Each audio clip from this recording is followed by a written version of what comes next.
Alright, this beginner guide video is the most important. Alright, my message with music is basically don't let people tell you that you can't. All my life I've been told that I can't. I was told that I can't do anything, just about. And rather than letting that just bury me in a hole, I told myself, you know what? They say I can't, but how do they know? So I set out and I do stuff. Now I've already got career ideas like crazy. I still want to do music, but if that doesn't work out, I've got a book of ideas for all the people who've told me that I can't or that I'll never be successful. I was told for a long time that I can't scream. I was in one band playing guitar in a metal band, and they were saying, well, hey man, we want to do some backup screams, so let out a scream for us. So I went, yeah! They said, no, that's too loud. No, that's not how you scream. Go. And they wanted me to do the vocal fry. I only now know that's what they meant. But they said, no, you want to go, oh. But they couldn't tell me how to do it. And I was like, well, I said, I don't know. I think mine sounds a little more powerful. No, that doesn't fit our music. We want to go, oh. So if you can't do it, then you can't scream. You know what? You're never going to be able to scream. I have people, these immature, have absolutely no life, and I'm sure they're watching this video. I have some guy who calls my cell phone. He got a hold of my cell phone number. He calls my phone and tells me I should go kill myself and stop making videos. Let's see. Have I stopped making videos? No. Am I still standing here? Yes. He doesn't understand that that's not going to make me stop making videos and stop my passion. Some guy who doesn't even know me, who's sitting with his friends, calling someone's cell phone and leaving voicemails to tell them to go kill themselves and how much they suck. Well, when I think of that, I think, I do have a pretty good life. Because for fun and pleasure, I don't have to sit there and leave voicemails. And I kind of wonder, what do you do after that voicemail? Dude, you suck, you should go kill yourself. Yeah, that was righteous. Give me some. So, you guys want tacos?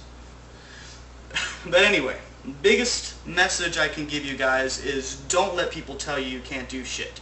If you're afraid or if you're nervous because your scream isn't what you want it to be, keep practicing.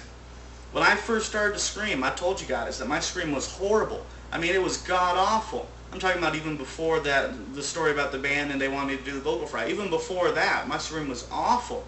And I actually didn't even think my scream was worth shit till I was outside of a local hardcore music venue that we have here called Sector 7G. And there was this band on stage and we were outside and I was listening to this band and I was going, gee, their scream is so incoherent. I was like, you could say whatever you want and people would think that it's part of the song. And so me and my friends started joking around. I started saying that I want a bean burrito with no onions, but I was going, yeah, I want a burrito with no onions. And all of a sudden I had these kids come up to me and go, hey, that was really cool. We heard you from over there. Are you in a band? And I don't know, kind of from that moment on, I said to myself, maybe I am a good screamer. Don't let people tell you you can't do shit. Don't get nervous. Don't be afraid to do your passion. If music is your passion, go with it. And that's the biggest thing I can tell you. I rag on the vocal fry because to me it just sounds very monotone. If the vocal fry works for you and you're happy doing it, which I've seen some people are, Tacklebrooke. Although he's a major douche when it comes to communication, he loves doing the vocal fry. That's his thing. Great. And if he can get a record deal doing that, great. If you like doing inhales, there's bands right now that do inhales that have record deals. Do what is your passion. Don't let people bother you. Remember, the internet is a cruel place, both filled with positives and negatives. I receive tons and tons and tons of positive comments of people telling me how much I've helped them out, how much they like my scream, how much they like my music, yada yada yada. Then again, I get comments of people telling me I suck, but usually the negative comments are all unintelligent comments. You have to remember, the internet's a cruel place, the world is a cruel place. Especially if you're still in high school. People are going to rag on you just because they're high schoolers. It happens all the time. But when you stay passionate about something and you don't let shit get you down, nothing can stop you. true destiny. We will choose our own fate. You decide our true destiny. We will choose our own fate.